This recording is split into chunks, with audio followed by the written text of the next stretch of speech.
3, 2, 1. Hey everyone, this is Mike, and you are watching Ask. It is sort of a video blog that I've come up with over the last couple of weeks to just sort of tackle some questions that I think people are wondering while we're kind of sitting home and the world being a little bit different. And I'm today with Cayce. She's our daughter, my daughter, and together we wanted to tackle the question of how can juniors and seniors and their parents keep making progress towards picking a good school come the fall. There's a sense in which, because we're all homebound, I know that some of the juniors, this is like prime time to visit campuses, right? So that's a little disconcerting for some. Some are maybe wondering, hey, am I going to be online in the, well, the truth is we don't know, right? But that doesn't mean we need to be stuck here. Cayce is a recent graduate of Michigan State University. Yep. And having graduated with her undergrad degree in December and kind of came home to, January and February were sort of okay, and then boom, world went crazy on us. Yeah.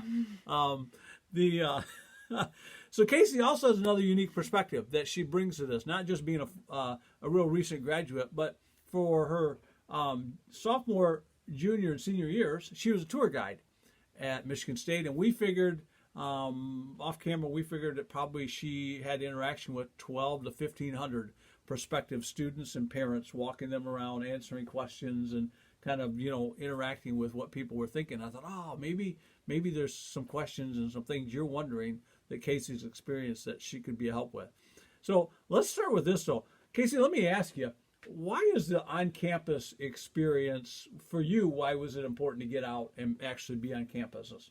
Yeah, so when I was in high school, I visited so many schools and went on so many tours because it was really important to me to see what the atmosphere on campus was like, how people were interacting with each other, how they were interacting with me. Were they friendly? Were they friendly? Were they standoffish? Okay. Just kind of what was it like to be on campus. Okay, all right. And I'll vouch for that. I think, man, I want to say somewhere maybe 8 or 9 different, anywhere from as far north as Michigan, to Vanderbilt, to places here in the area. You were sort of all over the place looking at things, right? Just trying to narrow it in. So that's normal. I mean, it might not be that extensive, but it's okay to want to be on a campus because it gives you a different, as you said, different feel. Yeah. Right? You can sense some things. But that wasn't the only thing that you were doing to gauge, right? Nope. There was some other, what else were you doing to sort of help prepare you for where you might want to go? I spent a lot of time just researching all the different schools I was looking at, spending just so much time clicking around on websites, not even necessarily looking for anything specific, but just trying to find out all that I could. Get a feel for what's happening there. Yeah. And okay. I know that it was sort of fun for you that you had a teacher that was from Michigan State, right? Yeah, so, one of my teachers in high school went to Michigan State. So there was a chance there to get some sort of feel, right, from a guy and some encouragement from so I think that's to take that to heart, that there's not only is the internet bring the world closer, but you're probably going to find some people that have been to the places that you're looking at, and man, make sure you reach out and just, have a conversation with them, however brief, to get what was their take on it, good or bad, right? That would be helpful. All right, so let's go now. You're a tour guide, right? And about 90-minute tours. Yep. Been to Michigan State. If you haven't, it's a pretty big, sprawling campus. Yes. What were some common questions or some things that sort of you fielded over and over again? Yeah, questions that were super common were just about living on campus, where should I live on campus, how long does it take to walk across campus, what are college classes like, are they different than high school classes, are they the same, things like that. Is the food any good? Yes. Did that come up a lot? Got that question all the time. Yeah. How do I find a roommate? What if I hate my roommate? Things like that. That happens, right? Yeah. Yes, it does. I'm sure, for guys, there may be stuff along the football or the basketball or the athletics, what the team's like, how hard is it to get tickets. So I think what a takeaway from that is simply that you're probably not alone. There's a lot of just normal questions out there that's okay to ask. Yeah.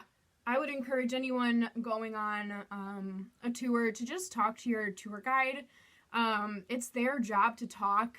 So it kind of makes it really hard for them to do their job well when You're not giving them much to go on. And I say this 100%. I was guilty of that when I was in high school. I was like, that's really awkward. I don't want to do that. I don't want to talk to them. I want to show up and go home. And I think I really did myself a disservice by doing that because when the tour guide knows more about you, what you're interested in, what you're looking for, it should be really easy for them to be able to cater the tour a little bit more to what you're looking for, what you're needing out of a school, opportunities that are there specifically for you. So it definitely adds a lot of value to just talk to the tour guides and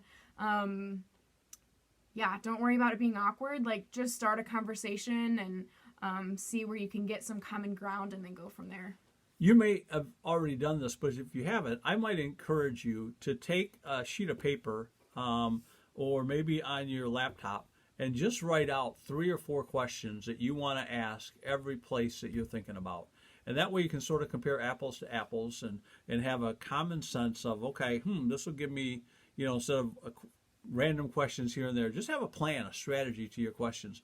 I think Cayce and I, one of the things that you had chatted about over lunch that would be a great question is ask each school what makes you unique. Yeah. And let them talk to you, because as you said, everybody's got a watchtower, yeah. right? Everybody's probably got a football stadium, yeah. right? So what are the unique things about that particular institution, that campus or whatever? Yeah, I think it's important to ask questions that are about the student's experience on campus. Some of the super nitty-gritty details about what computer, if I go here, what computer will I need?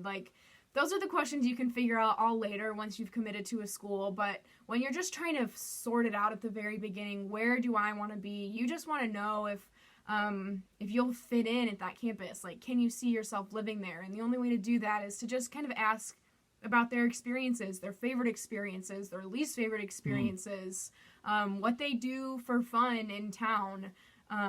That's a good one because every college is surrounded by a town. Yeah. So, and students want to get off campus. Yeah. Right? So that may be a factor for you. If you want the experience of a big city because you haven't maybe had that, then maybe you're going to look at a school with a broader community. If that's not a big deal for you, then picking that school that's in a smaller, tight-knit community. But what you don't want is a big experience and then find out, I've got to go an hour away, right? To find a mall or something like that, right? That would be a challenge. Any goofy questions? Anything that you remember off the wall kind of stuff that people asked you? I had one dad ask me, and I remember this because it was one of my first tours, and I was like, I hope they're not all like this because I don't know what's going on. He asked me about the endowment rate of the university, which I have no idea what that is. Still to this day, and why it would matter. I don't know what that is. Yeah. So that was a Yep, I got you. Okay. Did anybody ask you do you ever see Tom Izzo or are the football team always around or those kinds of questions? I'm sure people have asked me that at some time. Okay. I did see Tom Izzo around at times, football players. Yeah. All right. Let's move a little bit towards you've got some unique perspective on how to choose a school or maybe some practical things that someone could do as they're thinking about taking all these choices and trying to get there, right? Yeah. And especially now, that might be helpful when we got a lot of time to think because we're not doing so much. Yeah. You give a couple of things that you think would be maybe important. Yeah. So choosing what school I was going to go to for undergrad was a huge decision for me, and it weighed on me for months and months and months, and it just made me absolutely miserable, the amount of time I was spending just going back and forth and trying to figure it out. So, and looking back now, I just think, wow, that was so much wasted energy. Even though, I don't want to downplay how hard it is to make that decision when it's something as big as where you're going to go to school or what you're going to do after high school. Those decisions can feel like they hold a lot of weight, especially if you're in a faith community and you're thinking, okay, I have to follow God's will. What is God's will? How do I know? What's the best thing for me to do? Those questions are just really hard. So, the first thing that a lot of people have told me, because I've struggled with decision making for a very long time in my life, but, it's that God is bigger, than what we give him credit for. He can use you no matter what school you go to. He's not going to say, oh, ooh, she picked the wrong one, I guess I'm done with her. It's just not going to happen. And so while there are wise choices and unwise choices, God can use you really no matter what you're doing, and he can redeem whatever happens. So that's the first thing I think, that if I would have really taken that to heart when I was a senior in high school, I would have dropped a lot of that worry. Yeah. I'm thinking, one of the things that this is all couched in this, friends. You clearly want to maybe look at a school that has what you think. If you think you know a direction you want to go, man, for sure that's going to be at the top of your list of priorities. But sometimes we're just not sure of what we want to do. And so what you said about God's got this, and he can use it when you're not sure maybe what I'm going to do with this after, this is just, okay, I'm just going to take the next step that I believe that God has got me. So that's some really good stuff. What about the ability to make choices? And any wisdom or thoughts that you would have for a junior or senior sitting out there, like how do I make the right choice? I don't know. I think one thing to consider is the fact that making a decision means that you're going to pick one thing over something else. And that's true of any decision you're ever going to make. I mean, when you're picking what you're going to eat for breakfast, you're going to pick one thing, and that means you're not going to eat something different for breakfast. And when it's something as big as college, that can feel like what you're losing out on is really big. When I was looking at Michigan State, one of the things that really held me back and that I was very fearful of was the fact that if I went to Michigan State, it meant that I was going to be far away from my family, and that was going to be hard, and it was going to be more expensive. And those were things that I was losing by choosing Michigan State. And so I spent a lot of time just trying to formulate and figure out what was going to be the choice I could make where I would lose nothing. And that choice isn't out there. It never is. So I think just take some comfort in knowing that some doors will close, but so many more doors will open. And That's it's good okay advice. to feel sad about some of the things you're losing out. It was okay for me to be sad that I was missing my family. And knowing that I still made the right decision. So I think a lot of times we think, oh, if I make the right decision, I'm going to have peace about it all the time. And that just wasn't true for me. I mean, even before I had left for school, while I was at Michigan State, there were times where I was like, what did I get myself into? Yeah. And that doesn't always mean you made the quote unquote wrong decision. That's just part of life. It's part of grieving things that you've lost. It's part of redemption. It's part of death and resurrection, which is what the whole gospel is about. So I think there's a lot of comfort there. That's good stuff. Yeah, because here's the deal for some of us as parents and some of you juniors and seniors. You are going to be saying goodbye to a lot of things, Yeah. and then some of you seniors have already really, if you think about it, school's canceled now, and you've said goodbye to prom and some of those things. It's really, really hard, and it's okay to grieve, as Cayce said, and be sad about that. But then realize there's going to be other doors open in just a few months because this thing's going to pass, and we're going to be on the other side of it. So, Absolutely. man, that's really good advice there. Here's the truth about making a tough choice when we're sort of stuck at home is you're not powerless here. You can use the internet. You can talk to people. You're certainly praying and asking God for wisdom if you're a person of faith. You are looking maybe for whatever you might find out there in the big world in which we live that'll help you get a feel. Certainly get 2 or 3 questions that you want answered, and as Cayce said, call a admissions office and say, is there somebody there I can talk to? A student?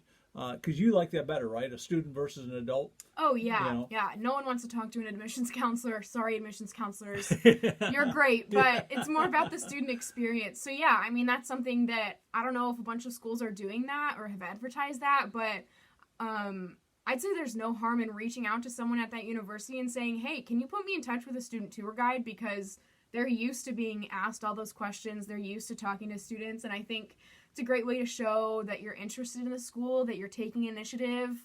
And the worst they can say is, sorry, we can't do that. You could call your high school guidance counselor and have the conversation with them. And if you've got a couple of schools you're looking at, just say, hey, is there anybody in faculty that's been to Mizzou? Anybody in faculty that's been to Cayce State?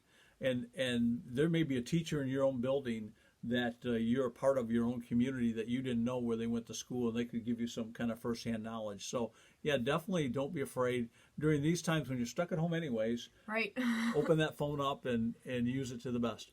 Hey, thanks for checking in a little bit here with us. Hope we've been a little bit of help to you as you're trying to navigate some uncertainty, right, with where we're living, and yet with a certain sense that, man, when we get on the other side of us, you're going to be in a different spot looking at a school that you love and that God uses you at.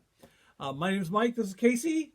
Thanks for checking us out. We'll see you again real soon, all right? Have a great week, and God bless.